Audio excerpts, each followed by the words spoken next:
ಭಾರತಕ್ಕೆ ಭವಿಷ್ಯದಲ್ಲಿ ಬಹಳ ದೊಡ್ಡ ಹಾನಿ ಆಗೋದ್ರಲ್ಲಿ ಆಶ್ಚರ್ಯ ಇಲ್ಲ. ಫೈನ್. ಕೇಶವ್ ಸರ್ ಈಗ ಇನ್ನೊಂದು ಕಡೆ ಈಗ ರಷ್ಯಾದು ಒಂದು ಕಡೆ ಇತ್ತದು. ರಷ್ಯಾ ಏನು ಮಾಡ್ತು, ಈಗ ಅಮೇರಿಕ ಆಯಿತು ರಷ್ಯಾದಿಂದ ತೊಗೊಳ್ಳಿ ಅಂತ ಹೇಳಿದ ತಕ್ಷಣ ರಷ್ಯಾದಿಂದ ತೊಗೊಳಕ್ಕೆ ಶುರು ಮಾಡಿದರು. ಯಾವಾಗ ಯುದ್ಧ ಶುರುವಾಯ್ತಲ್ವಾ, ಈ ಕಡೆ ಹೊರ್ಮುಜ್ ಕಡೆಯಿಂದ ಏನೂ ಬರ್ತಿಲ್ಲ ಅಂತ ಗೊತ್ತಾದಾಗ ರಷ್ಯಾ ಒಂದು ಮಾತು ಹೇಳ್ತು, ನಾನೀಗ ಡಿಸ್ಕೌಂಟ್ ಎಲ್ಲ ನಿಮ್ಗೆ ಕೊಡೋಕ್ಕಾಗಲ್ಲ ಅಂತ. ಇದೇ ಆರ್ಥಿಕ ದಿಗ್ಬಂಧನ ವಿಧಿಸಿತ್ತಲ್ಲ ಯುಕ್ರೇನ್ ರಷ್ಯಾ ವಾರ ಆದಾಗ, ಅಮೆರಿಕ ರಷ್ಯಾದ ಮೇಲೆ ದಿಗ್ಬಂಧನ, ಯಾರು ರಷ್ಯಾ ಜೊತೆ ವ್ಯಾಪಾರ ಮಾಡಿಕೊಡ್ದು ಅಂದಾಗ 50% ಡಿಸ್ಕೌಂಟಲ್ಲಿ ಕೊಟ್ಬಿಡ್ತೀನಪ್ಪ ನಿಮಗೆ ಅಂದಾಗ ಭಾರತ ಕೊಂಡ್ಕೊಂಡಿತ್ತು. ಅವತ್ತಿಗೆ ಭಾರತ ಹೇಳಿರಲಿಲ್ಲ ಅಮೆರಿಕ ಏನಾದರೂ ಮಾತಾಡ್ಕೊಳ್ಳಪ್ಪ ನನಗೆ ಪೂರ್ತಿ ಹಣ ಕೊಟ್ಟು ತೊಗೋತೀನಿ ಅಂತ ಭಾರತ ಹೇಳಿರಲಿಲ್ಲ.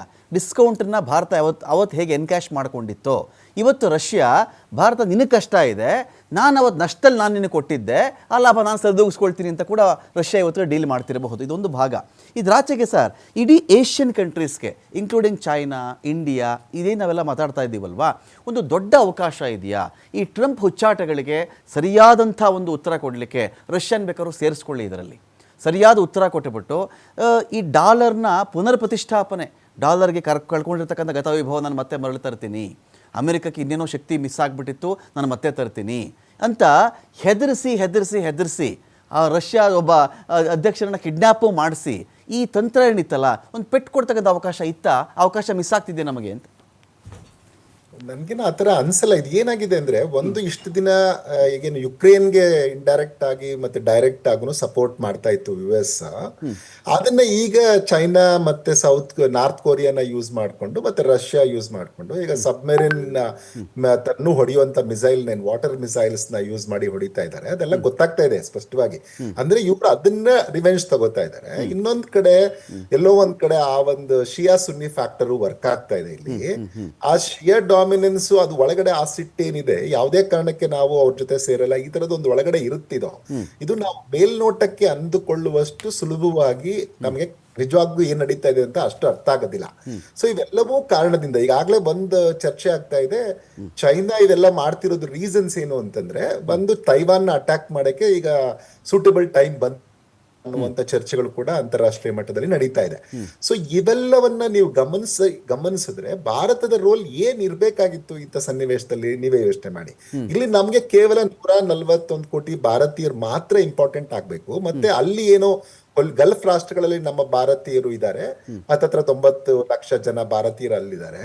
ಸೊ ಅವ್ರನ್ನ ಗಮನದಲ್ಲಿ ಇಟ್ಕೊಂಡು ಮತ್ತೆ ಈಗ ಸದ್ಯದ ಸ್ಥಿತಿಯಲ್ಲಿ ಏನು ನಮ್ಗೆ ಅಗತ್ಯ ಏನಿದೆ ಅದನ್ನ ನೋಡ್ಕೋಬೇಕು. ಹಾಗೇನೆ ಒಂದು ದೊಡ್ಡ ಪಾಠ ಕೂಡ ಕಲಿಸಿದೆ ನಮ್ಗೆ. ಒಂದು, ಇಲ್ಲ ನಾವು ಸಾಧ್ಯ ಆದಷ್ಟು ಇನ್ಮೇಲಿಂದ ಕಂಪೋಸ್ಟಿನ ಬಯೋಮಾಸ್ ನ ಯೂಸ್ ಮಾಡಿ ನಮ್ಮ ಗ್ಯಾಸ್ ನ ನೀಡ್ಸ್ ನ ಮುಂದೆ ಉಪಯೋಗಿಸ್ಕೋಬೇಕು ಅಂತ. ಹಾಗೇನೆ ಫರ್ಟಿಲೈಸರ್ಸ್ ಬೆಲೆ ಜಾಸ್ತಿ ಆಗ್ತಾ ಇದೆ. ಸೊ ಕಂಪೋಸ್ಟ್ ನ ಯೂಸ್ ಮಾಡಿ ಫರ್ಟಿಲೈಸರ್ಸ್ ನ ಎಷ್ಟು ಹೆಚ್ಚು ಮಾಡಬಹುದು, ಈ ತರದ ಒಂದು ಪಾಠ ಕಲಿಸ್ತಾ ಇದೆ. ಹಾಗೇನೆ ನಮ್ಮ ಈಗ ಮೊದ್ಲಿಂದು ಯುದ್ಧದ ಸನ್ನಿವೇಶಗಳೇನು ಅಂತಂದ್ರೆ, ಇವ್ರ ಹತ್ರ ಎಷ್ಟು ವಿಮಾನಗಳಿದೆ, ಅವ್ರ ಹತ್ರ ಎಷ್ಟಿದೆ, ಈ ಲೆಕ್ಕದಲ್ಲಿ ಹಾಕ್ತಾ ಇದ್ವಿ. ಇಷ್ಟು ಲ್ಯಾಂಡ್ ಆರ್ಮಿ ಇದೆ, ಈ ತರ ಇದೆ ಮಿಸೈಲ್. ಈಗ ಮಿಸೈಲ್ಸ್ ಎಷ್ಟಿದೆ, ಡ್ರೋನ್ಸ್ ಯಾವ್ಯಾವ್ದು ಇಟ್ಟಿದ್ದಾರೆ, ಯಾವ ರೇಂಜ್ಗೆ ಇದು ಅಟ್ಯಾಕ್ ಮಾಡುತ್ತೆ, ಎಷ್ಟು ಪ್ರಿಸಿಷನ್ ಇದೆ ಇದರಲ್ಲಿ, ಮತ್ತೆ ಈ ಮಾಹಿತಿಗಳು ಕೂಡ ತುಂಬಾ ತುಂಬಾ ಇಂಪಾರ್ಟೆಂಟ್ ಆಗ್ತಾ ಹೋಗುತ್ತೆ. ಇನ್ನು ಒಳಗಡೆ ಇನ್ನೇನೇನು ಬತ್ತಳಿಕೆಯಲ್ಲಿ ಇಟ್ಕೋಬೇಕಾಗಿದೆ ಅನ್ನೋದನ್ನ ಇದು ನಮ್ಗೆ ಲೆಸನ್ ಆಗಿ ಕೊಡ್ತಾ ಇದೆ.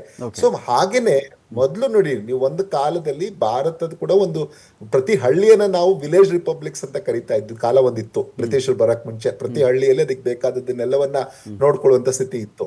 ಈಗ ನಾವು ಆತ್ಮನಿರ್ಭರ್ ಭಾರತ್ ಅಂತ ಹೇಳುವಾಗ ಇನ್ನು ಪೂರ್ಣವಾಗಿ ಅದನ್ನ ಸಾಧಿಸ್ಲಿಕ್ಕೆ ಆಗದೆ ಇರೋದನ್ನ ಈಗ ಒಂದು ಆಪರ್ಚುನಿಟಿಯಾಗಿ ಬಳಸ್ಕೋಬೇಕು.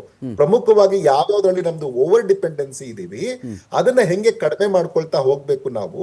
ಇಂಥದೊಂದು ಕ್ಲಿಷ್ಟ ಪರಿಸ್ಥಿತಿ ಯಾವತ್ತಾರು ಬರ್ಬೋದು. ಇದು ಇವತ್ತಿಂದ ಬಂದು ಈಗ ಮುಗ್ದೋಗಲ್ಲ. ಯಾಕಂದ್ರೆ ನಾಳೆ ಮತ್ತೆ ಏನಾದ್ರೂ ಚೈನಾ ತೈವಾನ್ಗೆ ಅಟ್ಯಾಕ್ ಮಾಡಿದ್ರೆ ಆಗಸ್ಟ್ ಸೆಪ್ಟೆಂಬರ್ ಅಲ್ಲಿ ಈ ತರದೊಂದು ಸನ್ನಿವೇಶ ಈಗಾಗಲೇ ಸೃಷ್ಟಿ ಆಗ್ತಾ ಇದೆ. ಸಮಸ್ಯೆ ಆಗುತ್ತೆ, ಈ ತರದ್ ಮತ್ತೆ ಶುರು ಆಗ್ಬೋದು. ಸೊ ಹಾಗಾಗಿ ನಿಧಾನಕ್ಕಾದ್ರೂ ಭಾರತ ಇವಾಗ ತ್ವರಿತಗತಿಯಲ್ಲಿ, ಇನ್ನು ನಿಧಾನಗತಿ ಅನ್ನೋದನ್ನ ಬಿಟ್ಟು ನಾವು ತ್ವರಿತಗತಿಯಲ್ಲಿ ನಮ್ಮ ಆರ್ಥಿಕತೆಯನ್ನ ಇಂಥದ್ದು ಯಾವುದೇ ಕ್ರೈಸಿಸ್ ಅಲ್ಲಿ ನಾವು ಯಾರ ಮೇಲೆ ಯುದ್ಧಕ್ಕೆ ಹೋಗ್ಬೋದು, ಅಟ್ಲೀಸ್ಟ್ ನಾವು ಡಿಫೆನ್ಸಿವ್ ಆಗಿ ನಮ್ಮ ಡಿಫೆನ್ಸ್ ನ ಸ್ಟ್ರೆಂಥನ್ ಮಾಡಿ ನಮ್ಮ ಮೇಲೆ ಒಂದ್ ವೇಳೆ ಅಟ್ಯಾಕ್ ಆದ್ರೆ ಒಂದು, ಎರಡನೇದು ಬೇರೆ ಎಲ್ಲೋ ಸಮಸ್ಯೆ ಆದ್ರೆ ಭಾರತೀಯರಿಗೆ ತೊಂದರೆ ಆಗದ ಹಾಗೆ ನೋಡ್ಕೊಳ್ಳೋದು ಎರಡನೇದು. ಸೊ ಈ ತರದಕ್ಕೆ ನಮ್ಮ ಸ್ಟ್ರಾಟಜಿ ಇವಾಗ ಮಾಡ್ಕೊಂಡು ಹೋಗ್ಬೇಕಾಗತ್ತೆ. ಮುಂಚೆ ಎಲ್ಲ ನಾವು ವಾಟರ್ ಫಾಲ್ ಅಪ್ರೋಚ್ ನ ಅನುಸರಿಸ್ತಾ ಇದ್ವಿ. ಈಗ ನಾವು ಎಜೈಲ್ ಅಪ್ರೋಚ್ ನ ಮಾಡ್ಬೇಕು, ಕ್ವಿಕ್ ಆಗಿ ಅಡಾಪ್ಟ್ ಆಗ್ಬೇಕು.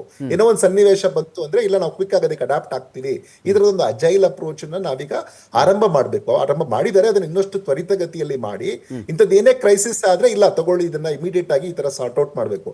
ಇಲ್ಲಾಂದ್ರೆ ನಿಮಗೆ ಗೊತ್ತಿದೆ ಏನಂದ್ರೆ ಈ ವಿಚಾರಗಳು ಬಂದಾಗ, ಹೊಟ್ಟೆ ಅನ್ನೋ ವಿಚಾರ ಬಂದಾಗ ಜನ ಏನ್ ಮಾಡ್ತಾರೆ, ಪಾನಿಕ್ ಆಗ್ಬಿಡ್ತಾರೆ, ಏನೋ ಆಗ್ಬಿಡುತ್ತಂತೆ, ಈ ಯುದ್ಧ ಇನ್ನೂ 2 ತಿಂಗಳಾಗತ್ತೆ, 3 ತಿಂಗಳು. ಯಾಕಂದ್ರೆ ಮೊದಲೇ ಸೋಷಿಯಲ್ ಮೀಡಿಯಾ ಈಗ ದೊಡ್ಡ ಮಟ್ಟದಲ್ಲಿ ಇರೋದ್ರಿಂದ ಅಲ್ಲಿ ಏನೋ ಒಂದು ಹಾಕ್ತಾರೆ ಪೋಸ್ಟ್, ಜನ ಗಾಬರಿ ಆಗ್ಬಿಡ್ತಾರೆ ಎಲ್ಲ.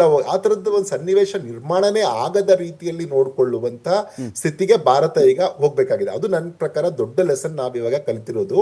ಒಂದು, ನಮ್ಮ ಡಿಫೆನ್ಸ್ ನೀಡ್ಸ್ ನಾವ್ ಇವಾಗ ನೆಗ್ಲೆಕ್ಟ್ ಮಾಡಕ್ ಆಗಲ್ಲ. ಯಾಕೆಂದ್ರೆ ಇದು ನೋಡ್ತಾ ಇದ್ರೆ ಯಾವ ರಾಷ್ಟ್ರ ಈಗ ಗಲ್ಫ್ ರಾಷ್ಟ್ರಗಳ ಮೇಲೆ ಬಹುಶಃ ಇರಾನ್ ಯುದ್ಧಕ್ಕೆ ಹೋಗುತ್ತೆ ಅಂತ ಅಂದ್ರೆ, ಯಾವ್ದು ಹೇಳ್ತಿರೋ ರೀಸನ್ಸ್ ಏನೇ ಇರ್ಲಿ, ನಾವಲ್ಲಿ ಅಮೆರಿಕ ನೆಲೆಗಳ ಮೇಲೆ ಮಾಡ್ತಾ ಇದೀವಿ ಅಂತ. ಆದ್ರೆ ಅಮೆರಿಕ ನೆಲೆಗಳ ಮೇಲೆ ಆಗಿದ್ದಾದ್ಮೇಲೂ ಬೇರೆ ಬೇರೆ ಏರ್ಪೋರ್ಟ್ ಮೇಲೆ ಪ್ರತಿಯೊಂದರ ಮೇಲೆ ನೀವು ಹೊಡಿತಾ ಇರೋದನ್ನ ನೋಡಿದ್ರೆ ಅದಕ್ಕೆ ಬೇರೆ ಬೇರೆ ಕಾರಣಗಳಿರುತ್ತೆ. ಅಂದ್ರೆ ಯಾವುದು ಸಂಬಂಧವೇ ಇಲ್ಲದ ರಾಷ್ಟ್ರಗಳ ಮೇಲೂ ಆಗ್ಲಿಕ್ಕೆ ಸಾಧ್ಯ ಇದೆ. ಹಾಗಾಗಿ ಭಾರತ ಎಚ್ಚೆತ್ಕೊಂಡು ತನ್ನ ಆರ್ಥಿಕತೆಯನ್ನ ಈಗ ಸದೃಢಗೊಳಿಸ್ಕೊಂಡು ತನ್ನ ಮಾರುಕಟ್ಟೆಯನ್ನು ಉಳಿಸ್ಕೊಳ್ತಾನೆ ಮುಂದಕ್ಕೆ ಸಾಗ್ಬೇಕು ಅನ್ನೋದು ತನ್ನ ಆಶಯ. ಫೈನ್. ಅಖಾಡ ಬಿಗ್